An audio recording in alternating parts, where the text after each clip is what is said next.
Okay. Yeah. So I'm going to give the second half of the lecture. I did my physics undergrads here in Heidelberg.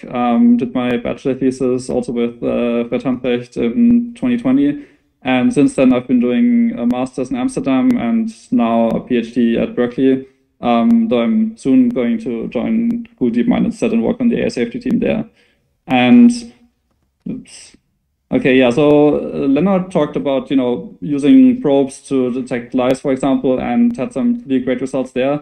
I'm going to sort of go at it from a different angle and talk about some of the issues with probing and other methods, especially under adversarial pressure. So if you have some attacker, and the thing I'm going to talk about broadly is latent-space monitoring. The things Lennart talked about is sort of an example of that. Like he focused on lie detection using logistic regression. And of course, you can apply similar things like you already mentioned to looking for refusal or looking for harmful requests or many other concepts you could probe for.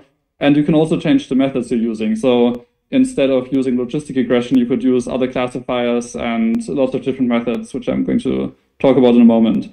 And so what I mean by latent-space monitoring is just this broad cluster of different approaches for looking at latent activations of a neural network and trying to extract information about semantics, like what the input is about, what the network is outputting, and things like that.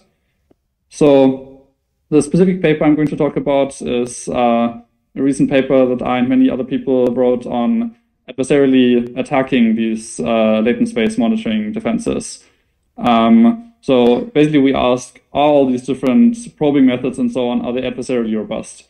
And more specifically, what we mean by that is sort of what it would look like to not be adversarially robust would be that an attacker can at the same time induce some behavior, like making the model lie, making the model say harmful things like jailbreaking it, and also suppress some monitor like a probe that's meant to flag that behavior. So the attacker always has these two goals at once, where often an attacker maybe just has one goal, which is to induce some output from a model. In this case, there's the secondary goal of also suppressing a monitor that's meant to flag that. And if an attacker can do both of these at once, that's what it would mean for the method to not be adversarially robust. So we have lots of different settings in this paper, but I'm just going to focus on harmfulness monitoring as sort of one of our main examples. And the setting here you can imagine is an AI assistant, something like ChatGPT. So it gets user requests and then produces some answer. And of course, this model has been trained to not answer certain requests. So if you ask it, how can I build a bomb using household materials, it's not supposed to tell you. But there's lots of literature on breaking those defenses. You can ask in different ways, like Lennart mentioned, you can base64 encode the input and maybe that works. Or you can just find these adversarial suffixes that you can append to any request and it's going to make the model give you a useful answer. So latent-space monitors you can then think of as a second line of defense. So basically these would be you put this monitor on the activations of the model, and then hopefully if a user tries to bypass the normal safety training, the monitor is going to flag that request or flag the generation as harmful, and then you can just manually block the output of that model. And what we're looking at is, can we also bypass the second line of defense? So can we find some other adversarial attack that still jailbreaks the model and makes it give harmful output, but at the same time, the monitor is supposed to say, okay, everything is fine here, don't worry about it. So I'll have to talk about methods a bit, but I sort of want to start with a short teaser for some of the results we get. So what I'm showing here is this heat map basically shows the result of a certain probe that's trained to detect harmful inputs or outputs. And what you're seeing here is on the x-axis, you have different token positions. So it's sort of just the length of the generation of the model. And then on the y-axis, you have the different layers. And again, like Lennart talked about, you can place this probe on any token and at any layer and get some results. And here we're sort of showing results for probes trained across all of these different layers. And you can see that on all the different tokens and all the layers, this probe recognizes this output as very harmful. Like this is something like instructions for building a bomb or something like that. And then we can find this attack suffix that turns the output of this probe into this thing. So basically now, no matter where you look, almost it says, okay, everything is totally harmless. One fun thing is we can't just suppress all the harmfulness detection. If we want to, we can make this heat map look like basically anything else. So for example, one of our demos is that we implanted this QR code that points to our paper website in the output of this probe. So this is just a normal probe trained for harmfulness on a harmful completion, but then we can add this adversarial suffix that just makes it generate this QR code instead. Okay, so I'm going to talk about some of the methods behind our paper now. So first of all, like I mentioned, when I say latent space monitoring, I don't just mean logistic regression, I mean lots of different methods. And I'll briefly introduce the ones we are studying in our paper. So first of all, yeah, we do look at logistic regression. We also look at one different type of linear probe, which is much simpler. So you have these two different classes of data. You have, for example, harmful and benign requests and generations.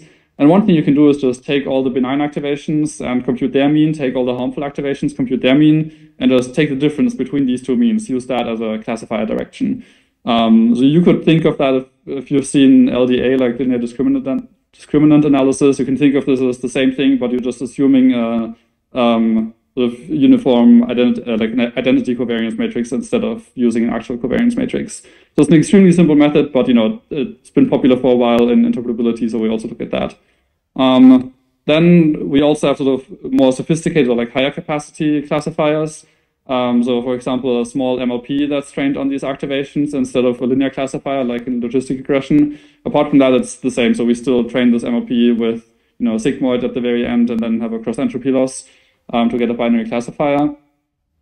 And then a very different approach than these classification methods is out of distribution detectors. I'm going to talk about that in a moment. And then there's also one mystery method that I'm going to cover towards the end of the talk. So yeah, I mentioned out of distribution detection. I'm not sure how much of that you've seen in the lecture. You could use any out of distribution detection method here, but I'm just going to give one example that we look at in the paper. So what we do is we fit a multivariate Gaussian to the activations of only the benign requests. So again, the defender might have access to benign requests and also harmful ones. But here for this method, we're not even using the harmful ones. We're only using benign data and sort of seeing how far can we get with that.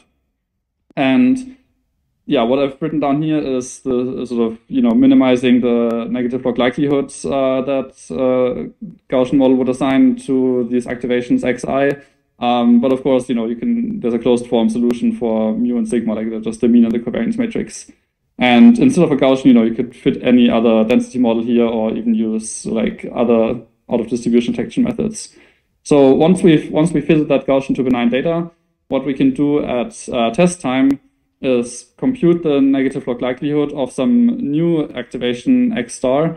And then if that negative log likelihood is too high, so if the activation is sort of very out of distribution from the perspective of that Gaussian, then we flag it as potentially harmful. So we don't really know if it's harmful or not, but we know it's not in the typical benign distribution, so we can sort of be conservative and say that's potentially harmful and we're going to block it.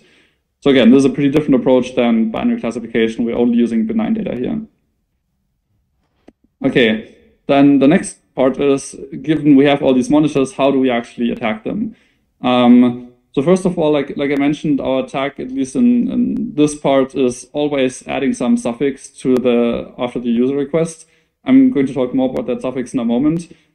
For now, the other thing I want to mention is, again, we have these two different objectives. The attacker wants to induce a certain output behavior, like getting some useful, harmful response from the model. But at the same time, you want a low harmfulness score, like you want your classifier to say everything is fine.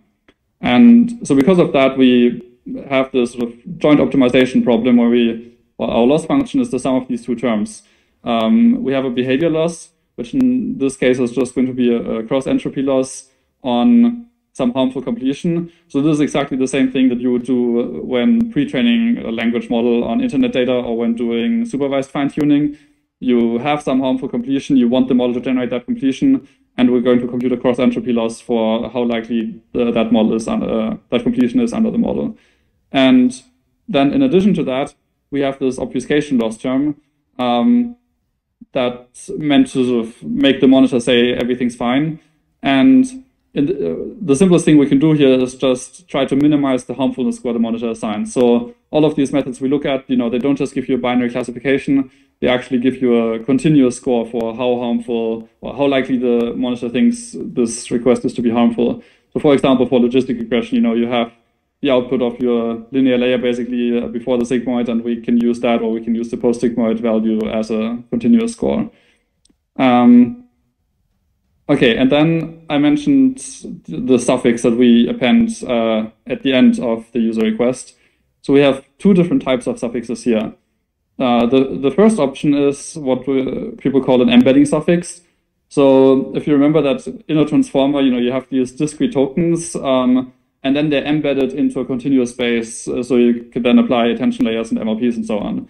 And for an embedding suffix, what you're doing is sort of directly appending to the sequence of continuous embedding vectors rather than to the token sequence.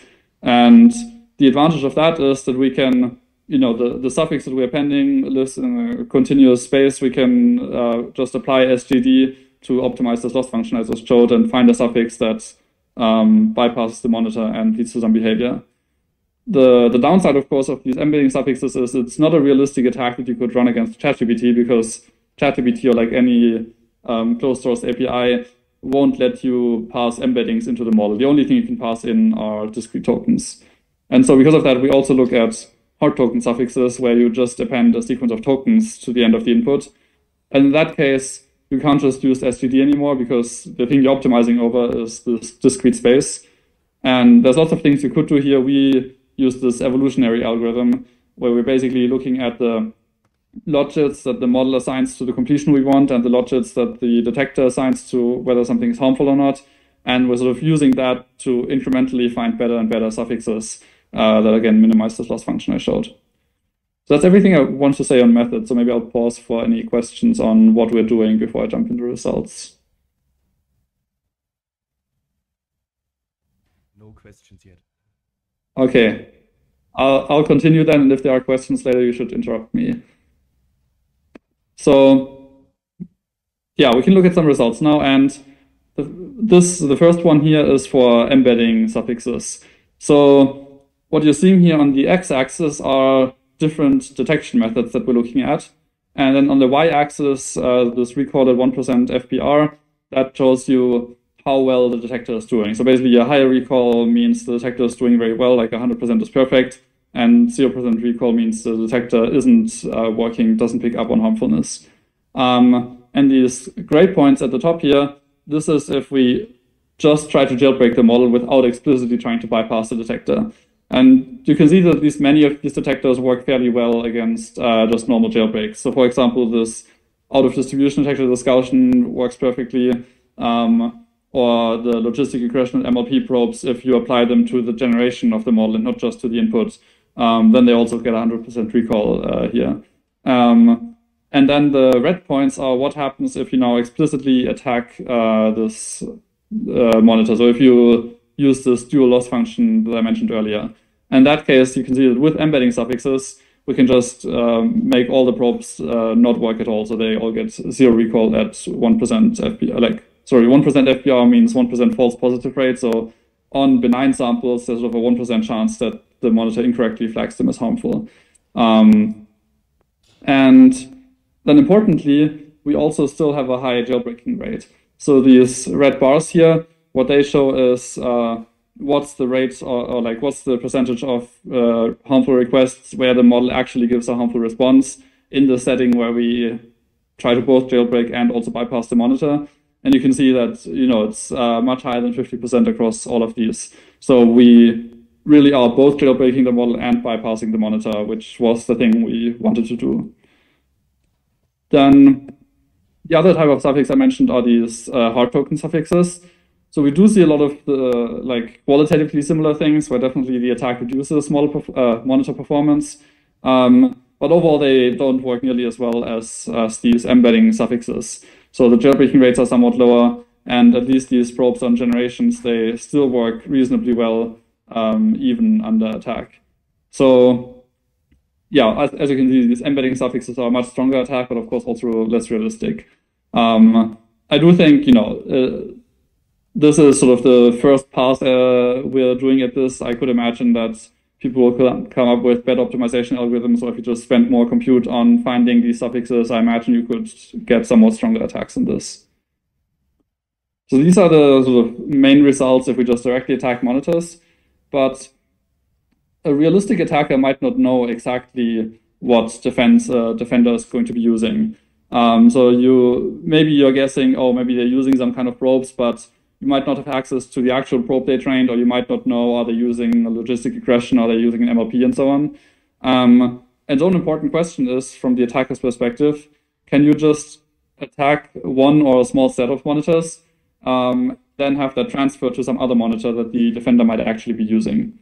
So we also look at that, and here on the x-axis, you can see what monitor the defender is actually using, so the one we are going to test against.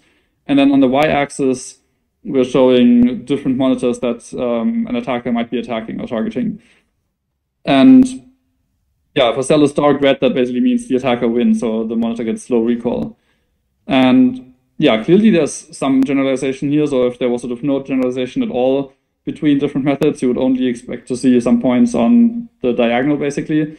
But we do see, for example, that if you attack a logistic regression probe, it also works pretty well against MLP probes, even though those have higher capacity.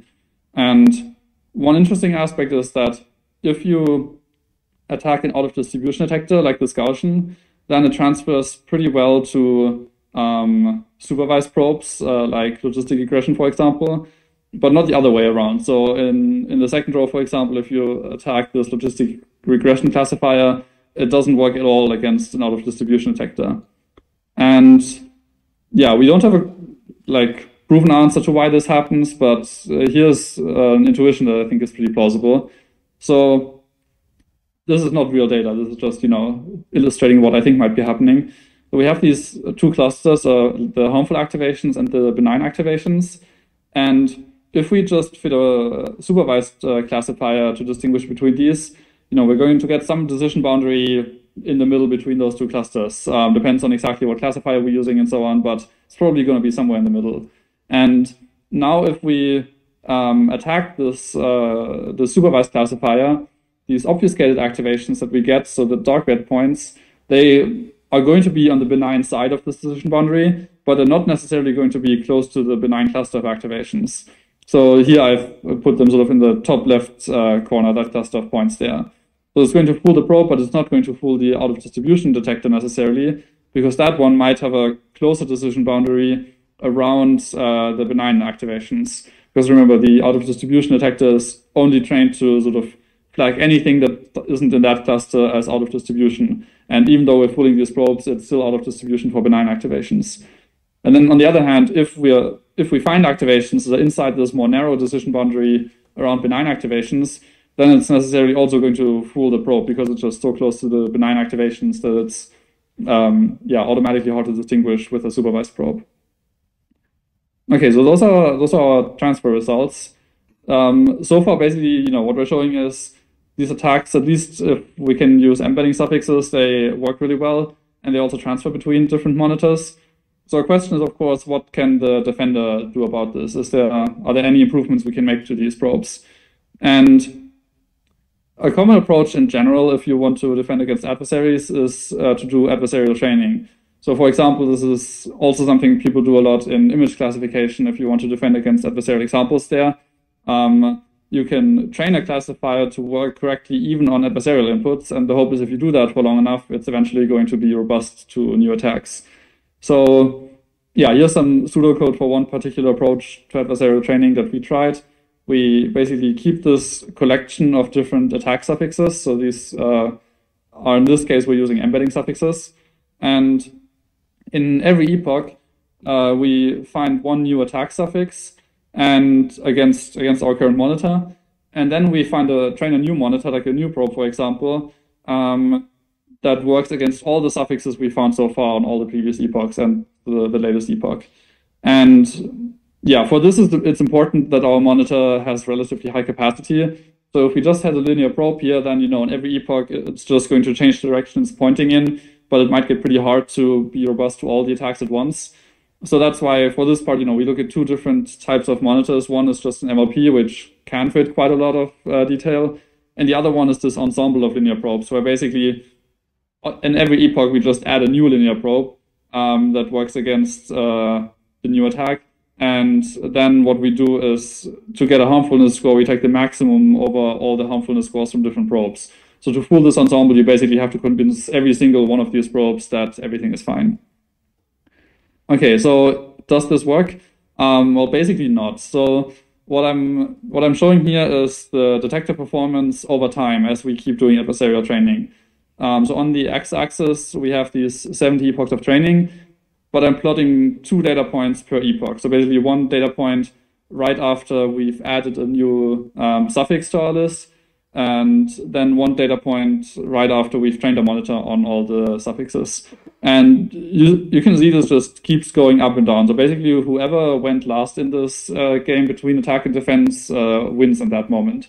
So if we train a monitor on all these previous suffixes, it can always, it does always work against all the previous suffixes, but then we can still find 1 new suffix that beats the latest monitor. Just a different way of visualizing this is showing only scores that the final monitor assigns to all the previous suffixes from previous epochs. And you can see it basically assigns pretty high harmfulness scores to everything in all the previous epochs.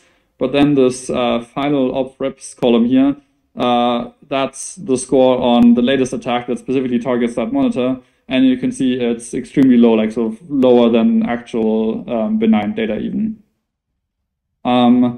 Yeah, so what's going on here? Why doesn't this work at all? I don't think we know for sure, but I would say the plausible interpretation is that there are just many different regions or directions in activation space that can all induce harmful output. And so it's pretty hard for a classifier or to learn to cover all of these. It's unclear whether all of these different directions occur naturally. Like it could be that, for example, as Lennart showed, if you just use natural input data without any adversarial attack, then you actually only get a few directions that explain most of what's going on. But at least if you have this adversary, it seems there are lots of regions that the adversary can find that still produce the same harmful output behavior. It's possible that training for even longer would help, but I mean, after 70 epochs, we see basically no improvement. So yeah, one way to try to visualize this is basically what we're doing here is showing these PCA plots where we compute principal components using a mix of harmful and benign data. And then we're showing where do these obfuscated activations from different epochs end up in this PCA plot if we use the principal components from harmful and benign data, but then show data with obfuscation attacks. And you can see it kind of moves around in this benign cluster. So it does stay close to the benign activations, but apparently it keeps finding more space close to that cluster to fool the classifier. So yeah, what can we do about this? Well, if the problem is that this model can represent harmfulness in too many different ways, and so the classifier can't find all of them, then one approach could be to train the model itself to maybe represent harmfulness more consistently, or more broadly, to make the model easier to monitor by changing the model weights. And so we test one approach to this that we call obfuscated adversarial training. It's pretty similar to the algorithm I just showed for adversarial training by updating these suffixes. But the main difference is that instead of updating the probe or the monitor on every epoch, we're now going to be updating the model weights themselves. So we still sort of train the combination of model and monitor to give correct results even on adversarial suffixes, but we're changing the model itself and see if that helps. And yeah, the results seem promising in the sense that, for example, the monitor performance against attacks does go up as we keep training. And at the end, the monitor seems robust against sort of cheap attacks like we ran before. So everything before is, I think, something like 10 minutes to find a suffix that breaks a monitor. That said, if we take this final model and monitor and we just keep training the suffix for a long time, like for 10 hours instead, then it does still jailbreak the model and fool the monitor at the same time. So we didn't find a truly robust model-monitor combination here. We just made it much more expensive for an attacker to break it. So I think a big open question is, if you just keep training for longer, how do the costs for the defender and for the attacker compare? So is it the case that at some point the costs for the attacker just grow like exponentially or grow very quickly in the costs for the defender, in which case this would sort of be good enough? Or is it the case that the defender has to spend more and more compute and maybe gets even diminishing returns in the sense that the attacker just can still find an attack in 20 hours instead of 10 hours? Okay, yeah, maybe I should pause for questions again on any of the results so far. Yeah, there are 2 questions. I'm going to repeat them then. Okay.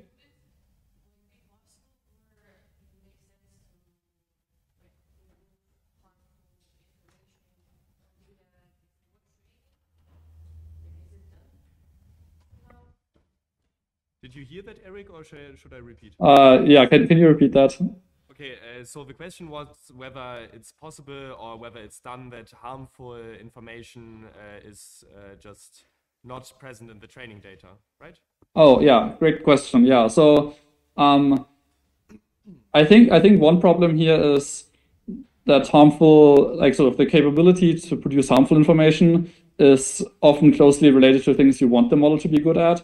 So, for example, you want the model to know a lot about biology and physics and maybe cybersecurity and so on to help with requests. But then if someone asks the model to, use those capabilities for hacking or to help someone build bioweapons and so on, then you certainly don't want the model to do that. And I think right now it's like, the kinds of harmful answers you get from these models, they aren't actually like super dangerous or anything. So people don't care enough to make that trade-off and try to aggressively filter out a lot of information from the pre-training set. I think plausibly in the future, if we had some model that could actually help a novice create or like synthesize dangerous bioweapons, maybe at that point we would be like, well, okay, we're going to make this trade-off, like our models are going to be much worse at biology than they could be. Because we have to filter out pretty aggressively in the pre-training data to not make them know anything relevant. But then at least we are very safe because they just actually don't have the capabilities. There are some other approaches called machine unlearning, where sort of after pre-training, you try to remove some knowledge from the model again. But yeah, it's less clear if that's as robust as filtering it out immediately. So I do agree this would be sort of the most clearly robust or safe way if you want to completely avoid certain dangers. On the other hand, yeah, you do also have to, be able to enumerate all the things you don't want the model to know about in advance. So you can't rely on the model itself, maybe getting some understanding of what kinds of things it's not supposed to say. Okay, second question then. Mm-hmm.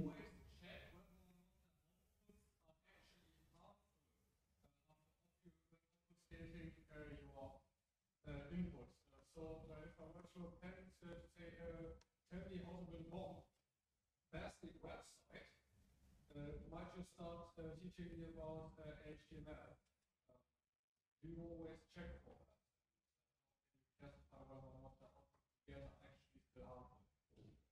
Okay, so I think I caught that. So the question is, how do we know that the outputs are still harmful, I guess, in this plot?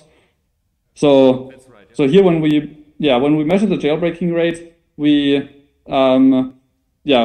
using a method from a previous paper called strong reject that basically uses a large language model to auto-grade whether some completion was harmful. So we basically so harmful and also actually contains helpful information. So basically we show the completion to a language model and we're like, is this information that would actually help a user do something harmful or something like that?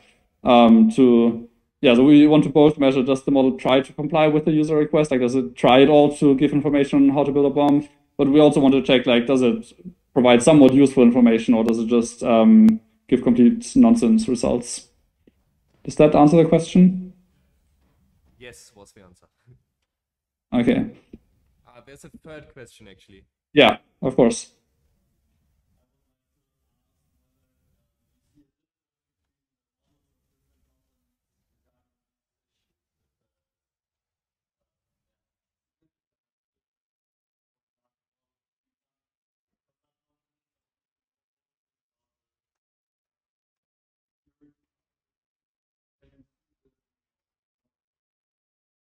Shall I repeat?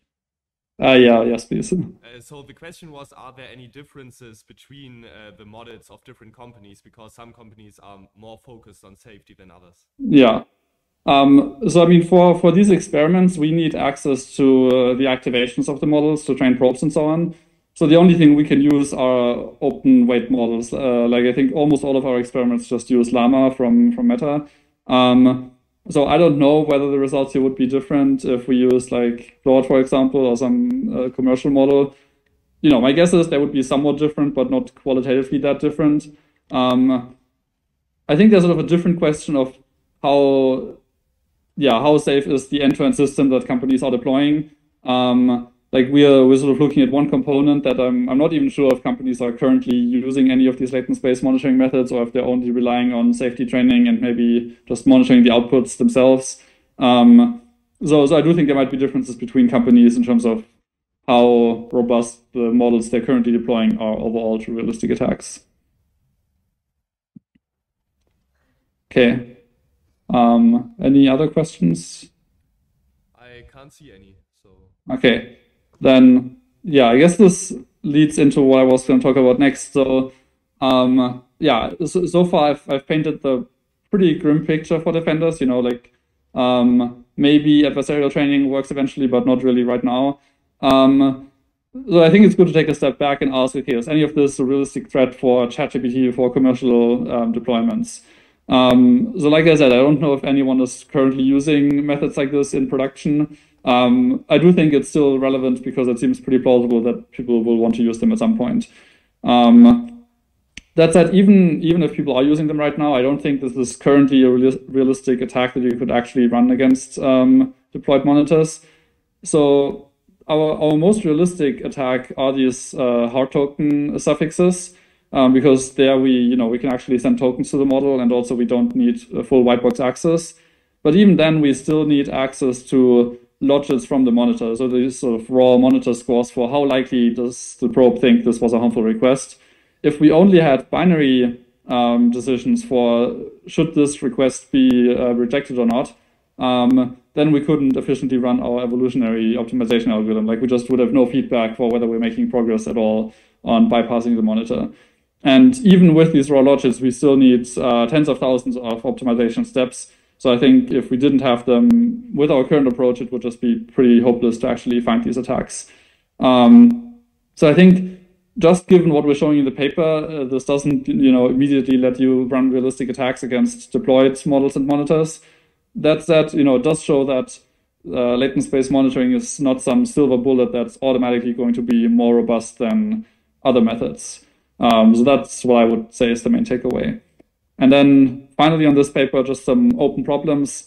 I think the big one is, are there versions of these attacks that you could run against realistic API models? And I think the most promising approach here is you attack some white box models that you have access to, like Llama, for example, and then you see if you can transfer these attacks to models that you don't have access to that are behind an API.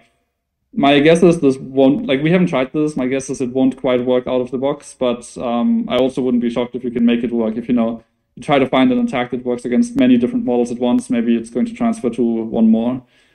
And then, other directions are more robust defenses, maybe better adversarial training. And also, I think there are some interesting questions here on the science of neural network representations.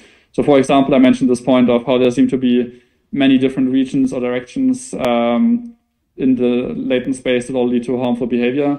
And I think there are interesting questions there on, do some of these occur naturally? Are sort of most of these very unnatural things that an adversary can induce, but that would never happen otherwise? And then why do they still lead to this coherent, harmful output behavior? So I think lots of sort of more scientific research to do there. So that's everything I want to say on that paper. I'm going to briefly talk about some other directions, unless there are any questions. I guess just interrupt me if there are. There's actually one question from the. Okay, great. Let's take that. Yeah.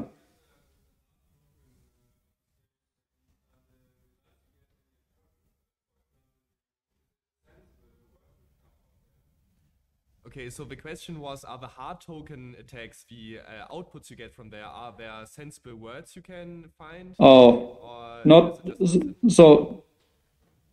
So they don't seem very interpretable. they're not completely random tokens, but I think that's just an artifact of how we find them. Like part of our optimization process is use an LLM to basically sample potential new tokens to add to the suffix instead of just randomly, like uniformly sampling from all the possible tokens. So I think because of that, we have some bias in how we're searching over suffixes that leads to, natural language looking things. But even so, like the actual suffixes we find are not really natural language, and they don't seem super interpretable. It's not clear to me why they would jailbreak the model and why they would fool the monitor. I do think that's also an interesting research direction, is like figuring out why do these tokens in particular have that effect. So for example, if you shuffle them, do they still have a similar effect, or is the order really important? Things like that. Okay, so yeah, I want to talk about two other research directions briefly, just to give a little bit of a broader picture on what else is going on. So the first one of these is sparse autoencoders.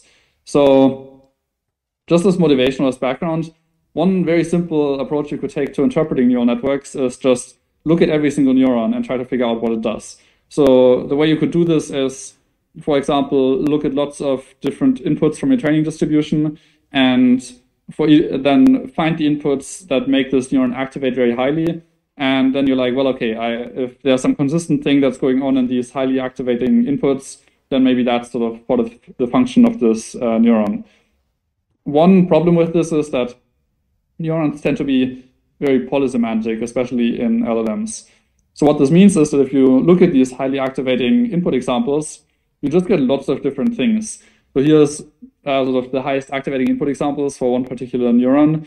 And some of these are citations, and you have some HTTP requests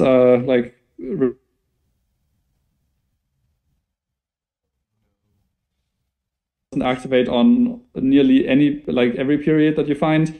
So to a human, it's pretty unclear what the function of this neuron is supposed to be. So the question is, why does this happen?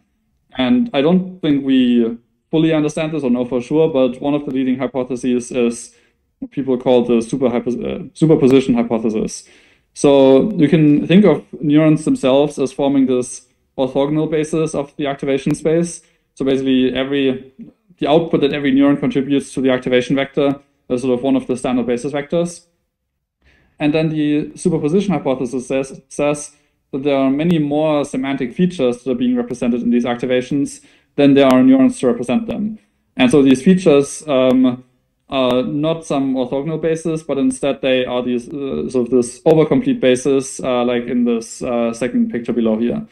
And that means, of course, that if you look at the activations of any neuron and how they're composed of these semantic features, it's going to have some non-zero inner product with lots of different semantic features, and that's why you get polysemanticity. So of course, one thing you might be wondering is how the network can deal with this, because if you have these non-orthogonal features, they're going to interfere with each other in the sense that if you want to reconstruct the value of one of these semantic features from the activations, there's sort of different potential answers because you have this overcomplete basis. Like there's not some unique way to get this activation vector from features. I think the key reason why this could still plausibly work is that the semantic features are very sparse. So for example, if you have like a, I don't know, Michael Jackson feature or something, that's not going to be active on almost all of the inputs that you feed into the model. On any given input, most of the features are not going to be active, only a small fraction of them will be. And because of that, we're not actually trying to cram more information magically into this vector space than should fit in there. And maybe another useful intuition is that in high-dimensional spaces, there are lots and lots of near orthogonal directions. So of course, you only have number of dimensions actually orthogonal directions.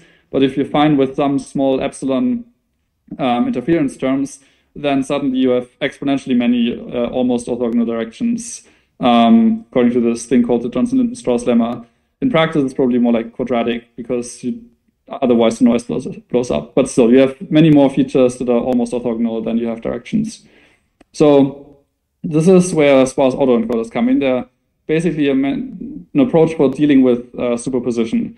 So intuitively, what we would like to do is work with these meaningful sparse features instead of with this dense neuron basis. And a sparse autoencoder is kind of like a classical autoencoder in case you've seen those. But in a classical autoencoder, what you do is you take your high dimensional input, you project it down into some lower dimensional latent space, and then you sort of try to reconstruct the input from that. Whereas in a sparse autoencoder, what you do is you take your input, so the dense neuron bases here, and you actually embed it into a higher dimensional space, and then you project it back down to try to reconstruct the input to the sparse autoencoder, so the neuron basis activations. And of course, to make this non-trivial, we need to have some additional constraints on the latents. And as the name suggests, we're going to try to make these latent vectors sparse. So we're going to try to have most of the latent features be 0 on any given input. And that's, of course, sort of connected or motivated by this idea that semantic features, which is what we're trying to reconstruct here, that those are sparse. So yeah, the people are nowadays using slightly more complicated architectures for this, but the simplest version would be you have this linear plus a ReLU encoder that's supposed to give you sparse features, and then you have a linear decoder that's trying to reconstruct the original neuron activations from those sparse features. And then to get sparsity, you could, for example, put an L1 penalty on these latent features here. And yeah, of course, you would ideally want to have an L0 penalty, so actually just count how many of them are on it at any given time, but to make this tractable to optimize, you could use an L1 penalty. Like I said, people in practice now use other approaches, but the idea is the same. And now with these sparse autoencoders, our simple interpretability approach is now not to understand what every neuron does, but instead we could try to understand what every SAE feature does. And empirically, it does seem like these are often more monosemantic. So here's one example where you have this feature that seems to activate mostly on DNA sequences. At least it's much more interpretable than the neuron we saw before. Yeah, that said, this is somewhat cherry-picked, not all the features are this interpretable. And also, even if we understood what every single feature seemed to be doing, there's still lots of other questions in interpretability, like how they interact with each other. So yeah, still many open problems with SAEs. One that I want to talk about briefly is that SAEs are not adversarially robust. So I guess at this point, I'm going to say that the mystery method I mentioned at the very beginning are SAEs. So that's also one of the things we looked at in our paper. And like for all these probes and anomaly detector or out of distribution detectors, we find that we can find these suffixes that fool SAEs. So here's an example where we have an SAE feature that's meant to detect SQL code. And it works pretty, like in the first example here, where lots of things are blue. That's sort of how the feature normally works. Like it detects lots of these tokens that are related to SQL code. And then if we append a suffix, we instead get the second row here where the SAE feature just doesn't fire anymore. And even though the model still generates correct SQL code. So basically what this is showing is maybe this SAE feature is on distribution, it's sort of correlated with SQL code. But clearly the model doesn't actually need this direction of its activation space in order to be able to produce SQL code. And so these SAE features, they don't tell us everything that's causally going on in the model that's important to producing outputs. Okay, any questions on SAEs before I move on? Okay. If not, then yeah, the final thing I want to talk about are safety cases. So at this point, I'm sort of going to zoom out a lot and ask, even if we had great AI safety techniques and we're pretty sure that, or like we're optimistic that they work, how would we actually know for sure that our AIs are safe now, or that we've solved all the problems? And in lots of other fields, if you want to bring a product to market, you have to make some affirmative safety case. You have to say, here's why we think this airplane won't crash, and like here's all the science and all the measurements we did to argue for that. And one of the big open research questions in AI safety right now is what would this look like for AI? Like if you want to say, we're deploying this AI model and we're very sure that it's not going to cause any catastrophic harm, how would you make that safety case? So like I said, it's basically an open research question, so I'm not going to give you like the answer, but I'm going to sketch a few different types of safety cases you could make. So the simplest one is just inability. So you're basically saying, well, the AI just isn't competent enough to cause any catastrophic harm. For example, this is what people are currently doing when they want to argue, this like ChatGPT is not going to help anyone build bioweapons, like any novice, what they do is they like ask ChatGPT or like the underlying model lots of questions about like related to bioweapons, and maybe they even do some wet lab experiments where they see, does it empirically help people do certain tasks that would come up? And then they show, okay, it's pretty bad at this, it's maybe slightly helpful, but it doesn't seem at the point where it could actually help someone do the entire end-to-end process. In some sense, this is a pretty simple type of argument, but it's still complicated in the sense that you have to, in advance list all the possible ways in which the system could cause catastrophic harm and then rule out each one of them. If at some point systems are, capable enough that you can't make this argument anymore, because if you run the experiments, it turns out it does actually help quite a lot, then you could still make a similar argument that the system is not going to cause catastrophic harm in the presence of various safety measures that you put in place. So basically, you have to argue, if we just put this unrestricted model out on the internet, maybe it would be very dangerous, but we can show that it's robust against attackers trying to elicit harmful capabilities. And also, if for some reason the model was misaligned and was actively trying to cause harm, it wouldn't be able to, because, for example, we are monitoring what it's doing all the time. At some point, I think this is also not going to work anymore as systems become more powerful. And then at least we will sort of have to transition to alignment or trustworthiness-based safety cases. So we'll have to actually argue, well, this model could cause a lot of harm if it wanted to, or if some attacker got it to do that. But we're very confident that it's just fundamentally aligned with what we wanted to do, and it's not going to choose to do anything catastrophically harmful. And then finally, if and when we get human level or maybe even superhuman AI, presumably a lot of what we're doing is going to work with AI help, and I think that's going to include making those safety cases. So our argument might be, well, we've made one of the earlier safety cases for our first AI, and now we're using this first AI to help us make a safety case for some follow-up model. Or maybe even we're just completely deferring to this first AI when arguing that the next one is going to be safe. Okay, I'm going to skip this, I think, and yeah, just going to leave this up here, some other research directions that people might be interested in, but I'm not going to talk about them unless there are questions about them specifically, I think. Yeah, so thank you all, and I think we're out of time. I'm happy to stay for questions, but we should probably let people leave.